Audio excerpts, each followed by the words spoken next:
Imagine walking into a room that instantly feels like a space that reflects your personality, your style, and your story. The secret? The perfect piece of artwork. But how do you choose one that truly fits your home? Let's break it down.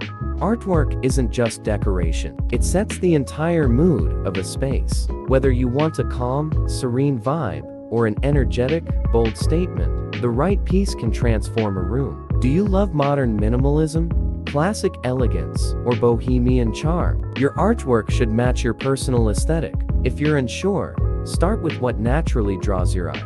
Scale is everything. A tiny frame on a large wall feels lost, while an oversized piece in a cramped space can overwhelm. A good rule: your art should take up 60–75% of the available wall space. Your artwork should either complement or contrast with your existing decor. Soft neutrals enhance a calm space, while bold colors can add excitement and drama.